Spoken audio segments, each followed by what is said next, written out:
Yeah, that land over there is yours. You'll go back to it one day because your fight will prevail and you'll have your homes and your mosques back again because your cause is right and God is on your side. Hello, everyone. It's Richard Cox here with Adam Fitzgerald, and it seemed like a good time to talk to Adam because I have questions. I have questions about Afghanistan, trying to understand the situation and what's just gone on for the past 20 years, and whether any of the things we thought a whopping 20 years ago now about why the war happened were actually the reasons it happened. Did we get all that wrong? What does it mean for the future of the US empire? Now the United States is leaving, having its second helicopter on the roof of the embassy moment. I thought I'd have a chat with Adam and put some of these questions to him. So Adam, good evening, good afternoon. Good afternoon, Richard. Seems like old times. Yeah, quite. So, what was it all about, Adam? Why has the United States just spent 20 years in Afghanistan? Why was there a decision to invade and occupy the country in the year 2001? And were any of the things that people of my kind of slightly more conspiratorial inclination about oil and gas pipelines and heroin trafficking as set forward for reasons for the war, were any of them true? The kind of things we were reading in Michael Rupert's work 20 years ago. Wow. Well, I think it's a combination of all these things, actually. Of course, the general introduction that was given to us by the State Department was we invaded Afghanistan in 2001 on the basis that Al-Qaeda was hiding with the Taliban in the training camps that was located within the Nangarhar and Kandahar provinces. But there was much more at the table than what we were being told initially. For a year prior, we were told that there was a deal between Unocal, which is a California company that was a major petroleum explorer and marketer, which is headed by Thomas Bard and Lyman Stewart. And it was a big deal with the Taliban. They wanted to run a pipeline through Afghanistan, but they needed the cooperation of the Taliban, who are taking control over the country. And in the middle of that, they were fighting a civil war between themselves and the Northern Alliance headed by Ahmed Shah Massoud and General Datsam. The problem was that, and this is the blame on the Unocal, was that Unocal made them a short end deal, in that the Taliban actually said that the reason why they didn't like the deal was that they thought they were getting the short end of the stick. And also, at the same time, in August of 1998, there was cruise missile strikes on Afghanistan in response to the East Africa embassy bombings. Clinton shot a couple of missile strikes at the alleged training camps in Afghanistan. Because of that, the Taliban basically revoked any type of deal, including what they were in talks with the Saudi government, led by Prince Turki bin Faisal, head of the General Intelligence Directorate, suggesting that the Taliban hand over Osama bin Laden. When these missile strikes impacted Afghanistan, the Taliban basically pulled out of any deal, including the one with Unocal and including the deal with the Saudis handing over bin Laden, and they started compromising the pipelines. And because of this, Unocal pulled out of the deal. That was one reason. And there's another reason. This is a conspiracy theory, so take this with a grain of salt. Speculation was that the United States was split, including the Central Intelligence Agency, on who to back in the war. Would it be Mullah Muhammad Omar of the Taliban or Ahmed Shah Massoud of the Northern Alliance? So there was quite a rift within the intelligence services. And I think it was in December of 2001, Massoud actually went to Brussels and tried to warn the world about backing the Northern Alliance in their fight against Al-Qaeda and the Taliban. And Massoud gave a very direct warning. The warning was that if you do not back us, Al-Qaeda and Taliban will attack the United States. In fact, Massoud actually gave an intelligence report. He received intelligence in the early 2001 period that he heard there was going to be an attack inside the United States. Okay, let me just rewind a little bit there, and we'll focus on the oil issue for a minute first, the oil and gas pipeline issue, okay? So throughout the 1980s, I'm not aware that this was like a strategic consideration, because most of the Stan regions of Central Asia were inside the USSR at that point. I'm not sure how much awareness there was of the natural oil and gas reserves in the Caspian and surrounding areas then, but the whole Operation Cyclone thing seems to be really focused on basically what it said in the tin, drawing the USSR into Afghanistan to give them their Vietnam, to drain the Soviet Empire. And however much it was or wasn't a contributing factor, the Soviet Union did break up, and then you see all these Stan republics emerging in Central Asia. And then there's a shift, right, to having this like real interest in the region after like a period of abandonment of a couple of years. There's a shift having a real interest in the region to see who's going to come out on top, whose corporations. Is it going to be Russia or the United States controlling, or corporations in there developing the oil and gas reserves? And we covered that a bit, particularly with Azerbaijan and the use of Islamic radicals to tilt the board in favor of dictators who would be compliant with US interests. And then Afghanistan, as you were saying, that didn't work out. I think, am I right in saying the Taliban were in talks with a South American company because they didn't like dealing with Unicol? And the other thing I recall hearing about that was women's groups in the United States putting pressure on the Clinton administration to not do business with the Taliban. Believe it or not, now that you basically shook my head a little bit there, cobwebs.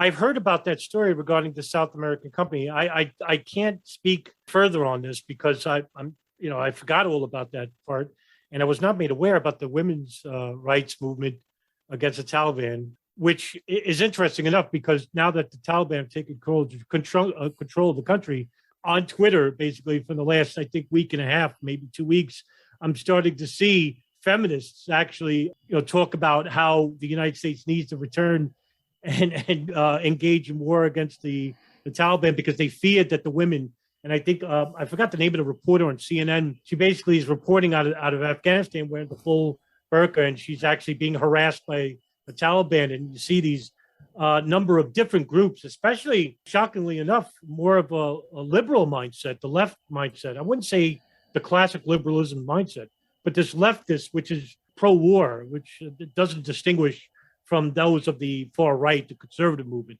where they're promoting the idea that the United States needs to return and continue the war. But yeah, I forgot all about the women's rights movement, South America. Yeah, I forgot all about it, Richard. Yeah, so I mean that would be, usually a good enough reason for a war, right? Right. Or a regime change operation in U.S. imperial history. So, can you speak to? Are you aware of any plans in the Bush administration prior to 9/11, expressions of interest in a military option in Afghanistan? And maybe that can segue into what you were saying about the United States security apparatus being divided over whether to support the Taliban or Ahmed Shah Massoud, the Lion of Panjshir. And I think maybe whenever you want to, the interesting segue there is the event that happened just before 9/11 was the assassination of Ahmed Shah Massoud, which I've just read.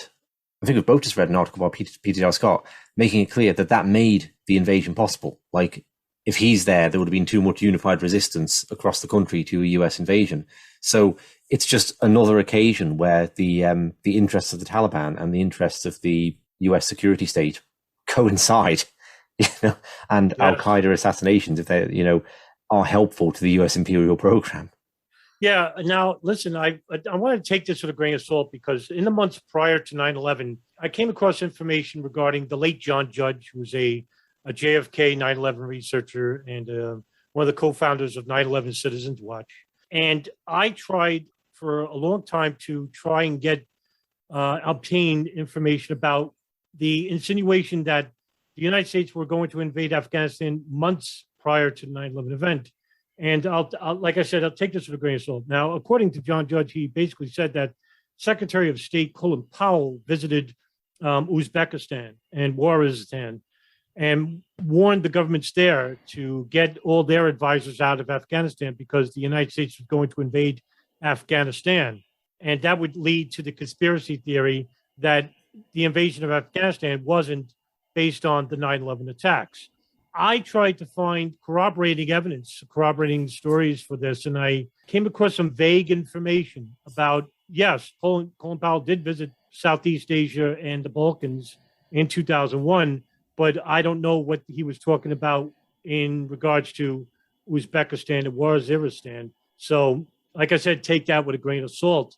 It would lead to the effect that did we invade Afghanistan on the pretext of the September 11th attacks? Well, it leads right back to your question about, well, there was an incident 2 days prior, on September 9th, 2001.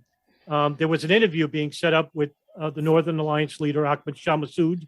And it was two people, but they were posing as French journalists, but they were from Tunisia, posing as cameramen when they weren't. And when they got near Ahmed Massoud, there was a bomb inside the camera, and the camera exploded. And it mortally wounded Massoud, and he was taken to a hospital, but on the way there, he expired. He died of his wounds. The two men, one of them was beaten to death, the other one was killed in the explosion.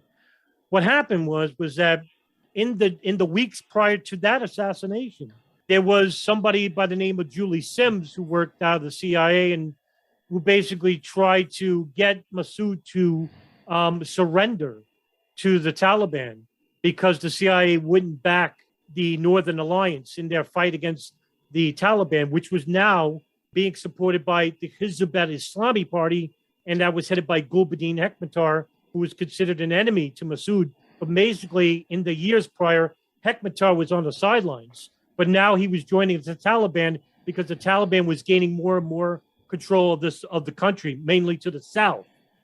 And so Massoud basically was controlling the north with the Uzbeks and holding their own. But the CIA basically backed out and fully didn't support Massoud. And 2 days later, he was killed. 2 days later, September 11th happens. And the Taliban have taken control of the country. And it's found out that the two men who went to kill Massoud were al-Qaeda fighters. And there is some speculation to this as to why al-Qaeda got involved.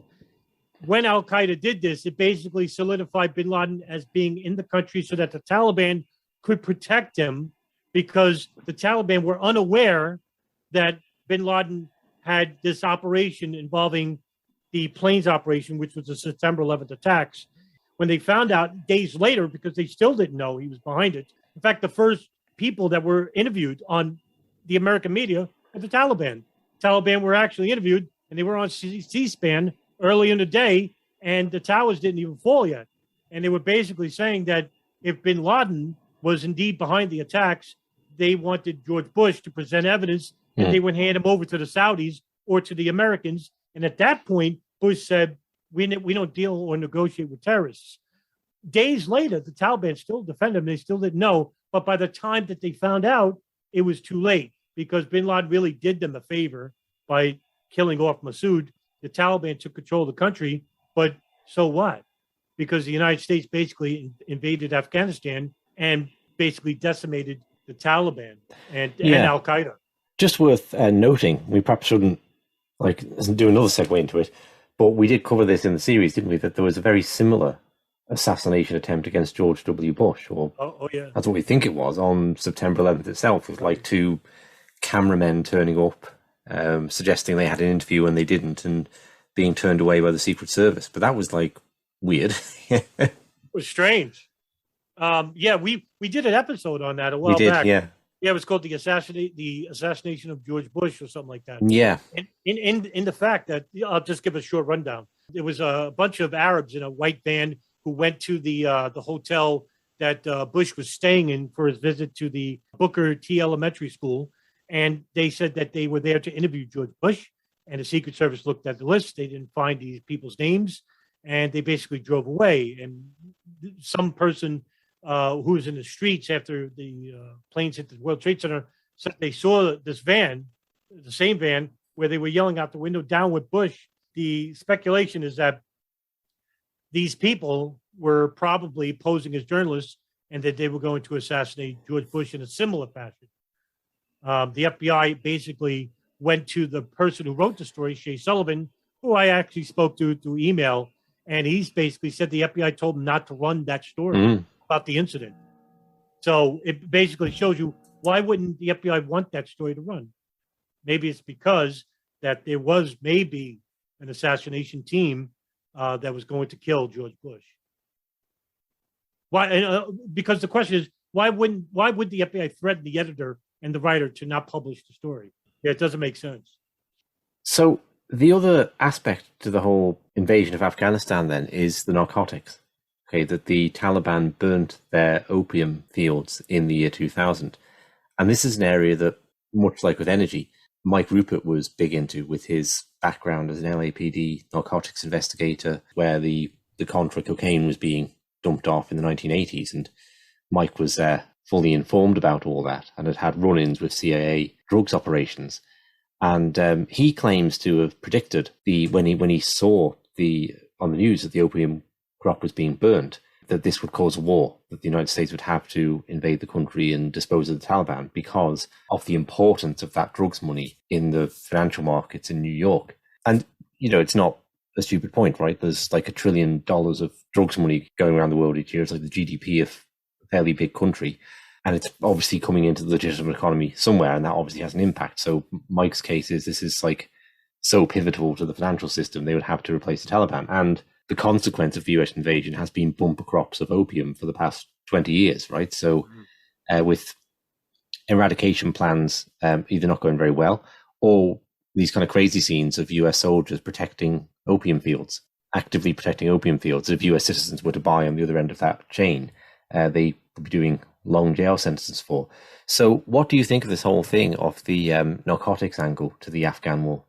Oh, I think it's a relevant angle, actually, because back in July of 2000, it was Mullah Omar, the leader of the Taliban, who collaborated with the United Nations to eradicate heroin production in Afghanistan because the Taliban declared heroin un-Islamic. And so the Taliban enforced a ban on poppy farming. So they started threatening farmers, and they forced eradications, public punishment for transgressors, including the severing of hands and feet. And so the result was a resounding success. In fact, I've always said that the Taliban were actually the only entity in the world that had success in the war on drugs. The result was a 99% reduction in the area of opium farming, which is resounding success. And the ban was effective only briefly due to the forced deposition of the Taliban by the United States government through the military in 2002.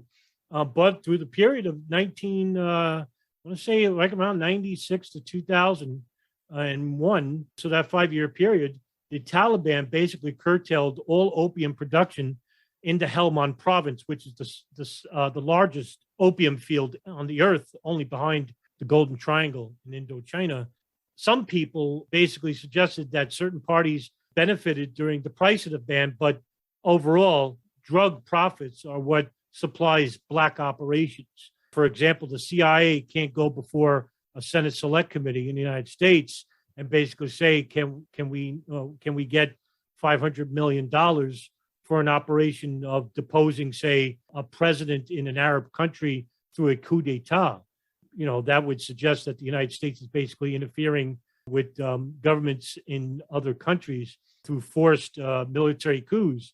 That basically would suggest that we're doing illegal operations with the American intelligence services. So they can't basically do that. So what they do is they go to the drug trade, because drugs is what the profits from drug trade basically supplies an entity like the CIA or the Pakistan ISI or the Israeli Massoud in conducting black operations without going through the legal channels of their governments and their committees. And so Rupert actually had a really good point in regards to going down this route, but in regards to it was basically a fight for the oil. Well, that played a very small part. I mean, there was multifaceted options in why we went to the war with Afghanistan and Iraq, and it wasn't, the war on terror. That was just basically the false notion that we were. There was many other ideas as to why, and we could talk about them in a bit. About that's regarding foreign policy, regarding the control of the Helmand province and the drug trade, the oil production of Iraq, not so Afghanistan, and also the foreign lobby institutes of Saudi Arabia, the Gulf, Israeli through AIPAC, wanting to expand the United States to use their military to basically defeat the preconceived enemies of both countries. So there's a lot of influences as to why we invaded Afghanistan and other Arab countries. Okay, I'll ask you one more thing about the sort of early aspects of the invasion, and then anything more you want to say, for sure. And then we'll cut to how this whole thing worked out in the end. So the one more thing is, I know you've just read Gary Bernstein's book, Jawbreaker. And, well, I'll let you say what Jawbreaker was, but essentially we're talking about the escape of bin Laden and al-Qaeda members from Afghanistan into Pakistan, where they suddenly became untouchable. The same willingness to invade Afghanistan to get him was not carried over across the Pakistani border, and bin Laden survives then for another 10 years. And there's a perception that there's a loss of interest, with Bush and Rumsfeld making statements like, well, we don't know where he is, and it's really not the point. Yeah. And it was really weird sounding. And then other figures like Ayman al-Zawahiri, the second in command, and presumably now in command of al-Qaeda. Well, I mean, whoever hears about him again, it's like there's no interest. I mean, if the CIA had dedicated teams to hunting this guy down, you certainly don't hear anything about that in the media, right? There's no sort of how the hunt for al-Qaeda is going today, how the hunt for the remaining men, or even figures we talked about in the series, like Ahmed al-Hada at the communications hub in Yemen. Like, he ran off into a crowd and no one ever mentioned him again, Right. So it's all very weird, this lack of interest. And of course, if we're talking or looking through the lens of imperial ambition, well, of course, you don't want to catch the boogeyman, right? Because what you want to do is get away into a country, preferably one of nuclear weapons, that you can then say, well, we can't really invade there, and then link him to Saddam Hussein and whoever else you want to around the world, say he's being funded by Iran or whatever. So Gary Bernstein was involved in the effort, central to the CIA's effort to capture bin Laden. What do you make of why he was able to get away? Do you think there was it was a kind of bureaucratic fumbling, or do you think there was like intentionality in maybe not guaranteeing it, but just sort of leaving doors open because in the recognition he would be a useful enemy? Well, I mean, just going by my own opinions and studies in regards to the operation called Jawbreaker, it was basically an interagency operation involving the CIA, the Special Forces, CENTCOM, and of course, the multiple Afghan forces to capture and kill al-Qaeda, not so much the Taliban, but al-Qaeda, which was the real prize here was Osama bin Laden. It was headed initially under Gary Schroen, legendary CIA paramilitary officer, and Gary Bernstein basically took over his job in Afghanistan. Bernstein actually also led the response team to the U.S. Embassy bombings in Dar es Salaam in Tanzania. Bernstein actually coordinated with General Tommy Franks, Joint Chiefs of Staff, and headed under the CENTCOM forces. And so the reason why bin Laden basically survived this operation, which was, I think, slaughtered somewhere in approximately 15,000 Taliban fighters and approximately 5,000 to 7,000 al-Qaeda fighters. There was only maybe 250, 500 fighters of al-Qaeda left at that point. It was a successful operation. Well, that was airstrikes, right? They got the most of them, right. I want to say it was a combination of B-52, B-1s, and there was this plane called the Blue, I want to say Blue 82 or Blue 32, where they would bomb these areas with daisy cutters. Blue 32s are daisy cutter bombs where they flatten the ground. And where bin Laden was hiding out was called the White Mountains in the Malava Valley. And it was filled with, these white tops, mountains, snow, and large trees. And these Blue 32 bombs would basically just decimate the ground, flatten the trees so that you could see the caves where they were hiding out in. And the ground is scorched earth. It was burned everywhere. And they just destroyed the Taliban and al-Qaeda with these bombs, unrelenting in the daytime, nighttime. And then on top of that, you had these special forces fighters and the CIA. And I would think there was 300 CIA officers involved. It was the largest CIA operation in the world involving personnel. And also you have these Afghan fighters that were headed by General Dotson, the future Afghanistan President Hamid Karzai. So there was a number of Afghan contingent fighters from the Northern and Eastern Alliance on top of these, I think it was 2,000 special forces and 300 CIA case officers U.S. Army Rangers, all like in a pincer movement from the east and the south, but they had a backdoor channel. And so Gary Bernstein actually was trying to call his handler, which was Hank Crumpton, who was in charge, who was the CTC, CIA's counterterrorism center's leader. And he was in charge of the whole, overseeing the operation. And Hank Crumpton had to answer to General Tommy Franks of SOCOM to get reinforcements. Gary Bernstein wanted only like 500, or I think it was somewhere between 300 to 500 U.S. Army Rangers to protect the back channel into Pakistan, because where bin Laden was hiding was in a very mountainous region in a couple of homes and caves, and they had a back door into Pakistan. What Bernstein wanted to do was get the U.S. Army Rangers in the back, have the Afghans into the east, and the U.S. and the CIA, the Special Forces, to act as like a pincer movement, and then you have the Pakistanis to block. And basically, they didn't want to capture bin Laden even then, and this is something new to me. They wanted to kill him even then. So there was no capture of bin Laden, which is what I've always believed was that the reason why they let bin Laden to escape the back channel, which he did with 250, it was like 250 or 300 Al-Qaeda fighters left, was that so that he can act as still, like, as you say, the boogeyman for the United States, and that the threat is always out there. Because if bin Laden is killed, if we go to the scenario that they kill bin Laden and kill the rest of Al-Qaeda, there is no terrorism threat. And there is no reason to stay in Afghanistan. And there is no reason to invade, say, Libya or Syria, for that matter. The war on terrorism is basically over. So for the conspiracy theorists who do have a right to question this as to why bin Laden escaped, but according to Tommy Franks, he basically says that they didn't need the personnel because he trusted the Afghan forces to fight alongside the U.S. personnel already on the ground. But what the U.S. personnel, especially Gary Bernstein, was warning Tommy Franks and the State Department about was that the Afghan forces couldn't be trusted because the Afghan forces basically would flip-flop between Arabs and the Afghans. So in other words, whoever gave them the most money, they would basically fight or allow escape for. And it was suggested that the Arabs basically gave the Afghans money and they escaped into Pakistan. And he lived for another 10 years up until 2011, where he was assassinated by U.S. Navy SEALs. And I think it was the Gold Squadron that basically assassinated him. There's some mistake about the Navy SEALs that were killed in the Chinook shoot down by the Taliban. That was basically Red Squadron.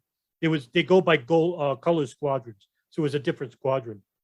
So, yeah, he was killed in 2011, and which makes no sense because we captured, Ramzi Youssef, who was basically the suspect in the 1993 bombing. We captured Ramzi bin al-Shibh, Abu Zubaydah, and Khalid Sheikh Mohammed, who all are high Al-Qaeda operatives and lieutenants, allegedly, and they were involved, allegedly, with the September 11th attacks. We all captured, and all of them were captured in Pakistan, most notably. Why didn't we want to capture bin Laden? Why the kill option? Well, we could talk about that too. But that's what I basically believe. I believe that they wanted him to escape, and I'm talking about the State Department, and they relayed that information to Tommy Franks, saying, don't give Bernstein any type of reinforcements. Right. Okay, so 20 years have gone by, and please say whatever you want to say about the continuation of that war, the changing aims of it over the 20-year period. But I think if you told, like, anyone, maybe having a baby around September, October 2001, that child might grow up and fight in the Afghan war, it will still be ongoing. I think people wouldn't believe that. There's meant to be this limited military incursion, and you have to almost time travel back in your own mind to just see how incredible it is of how long this went on. But at the end of it, the United States is leaving. There are no pipelines, and the opium crop is being handed back to the Taliban, essentially. So what do we make of this? How does this make us think about what the strategic aims were? Have they been absolute failures? How do we conceive of what's gone on there and how it's concluded? Incidentally enough, about the soldiers who weren't even born to see 9/11 itself, I did a number of videos about the latest of what's going on in Afghanistan. And one story particularly stood out for me. There was a bombing at the Kabul International Airport about a week ago by a group called the Islamic State Khorasan, which was an extension, just a small branch of Islamic State. They're affiliated with the Islamic State in Syria and Iraq, but they've been around since 2015.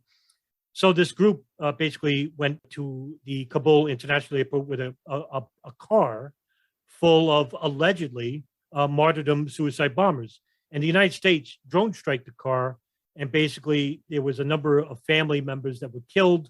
And before that, there was another bombing, this time Islamic State, a suicide bomber that ran into the airport, and he killed himself and killed 13 U.S. service members. And it was like a couple of hundred people that were killed in this bomb itself. However, there was a number of those servicemen who were born in 2002, not old enough to know about 9/11 and why we were in Afghanistan in the first place. What do I think about the war now after the U.S. pullout? Well, it was a failure, and I'll tell you why. 3 years ago, the Washington Post basically came out with a story, and it was called the Afghanistan Papers. And it was a huge, huge story and monumental. And there was a couple of advisors from the White House and from the Pentagon that were warning, even in the mid 2000s, about the United States does not have a long-term plan or strategy for Afghanistan, and that the continued war is a failure at this point because the Taliban were basically decimated. They were holding on for dear life. They're being supported by the Pakistan ISI in backdoor deals. The CIA basically were being blackballed by the ISI at the same time, while being in control of the Helmand province, controlling the opium trade. All this was going on, and you had service members that were basically trying to help out the Afghan people, who at the same time were not getting any money from the NGOs or from the State Department in trying to rebuild the country. But it was basically up to the Afghan people to use whatever money that they had at their disposal to build the country. Well, the Americans pull out, and all of this is now going to disappear. The women's rights movements, the secular body of Afghanistan are now going to be basically under the control of this very religious Orthodox group of people that only want Afghanistan to be controlled under the context of the Sharia and the Sunnah. They are not an international terrorist organization, although they are deemed a terrorist organization by the United States and the United Nations. My overall assessment about the war is it was an abstract failure. It wasn't a failure for military